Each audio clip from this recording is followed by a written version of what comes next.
একদম অল্প একটু জায়গা রয়েছে। অতি দ্রুত যদি প্রশাসন এটার কোনো পদক্ষেপ না নেয়, তাহলে এই পুরো গ্রামটাই হুমকির মধ্যে থাকবে এবং পুরো গ্রামটা বিলীন হয়ে যেতে খুব বেশি সময় নেবে না। আসসালামু আলাইকুম। আমরা এই মুহূর্তে আছি বিশম্বরপুর উপজেলার সলুকাবাদ ইউনিয়নের আদান গ্রামে, যেটি ডুবাজান চলতি নদীর পাড়ে অবস্থিত। আমরা যদি আপনাদেরকে দেখাই যে এটা একটা বাঁধ ছিল কিছুদিন আগ পর্যন্ত, একটা প্রায় অনেকটা মোটা একটা বাঁধ ছিল, যেটা এখন এরকম অবস্থা হয়েছে যে একজন মানুষ এদিকে হেঁটে যাওয়ার মতো অবস্থা নেই। আসলে ঘটনাটা ঘটছে গিয়ে এখানে, এই পূর্বে এই নদীটা এতটা প্রশস্ত ছিল না। আপনারা দেখতে পারতেছেন এটা এখন অনেক প্রশস্ত হয়ে গেছে। পূর্বে এটা অনেকটাই চিকন ছিল।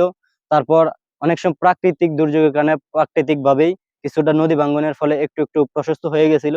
পরবর্তীতে যেটা হয়েছে সেটা হচ্ছে গিয়ে অবৈধভাবে বালু উত্তোলনের ফলে রাতের আধারে একটা সিন্ডিকেট আছে, সিন্ডিকেটের স্থানীয় যারা প্রভাবশালী আছে তাদের কারণেই আজকে এই পুরো গ্রামটাই হুমকির মুখে।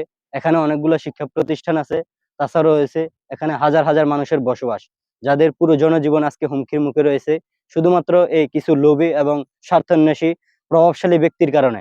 আমরা যদি কিছুটা লক্ষ্য করি, এখন প্রায় প্রতিদিনই কিছুটা হালকা হালকা হালকা করে বৃষ্টিপাত হচ্ছে।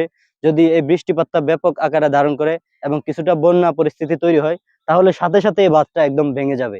বাঁধটা ভেঙে গেলেই একদম অল্প একটু জায়গা রয়েছে। অতি দ্রুত যদি প্রশাসন এটার কোনো পদক্ষেপ না নেয়, তাহলে এই পুরো গ্রামটাই হুমকির মধ্যে থাকবে এবং পুরো গ্রামটা বিলীন হয়ে যেতে খুব বেশি সময় নেবে না।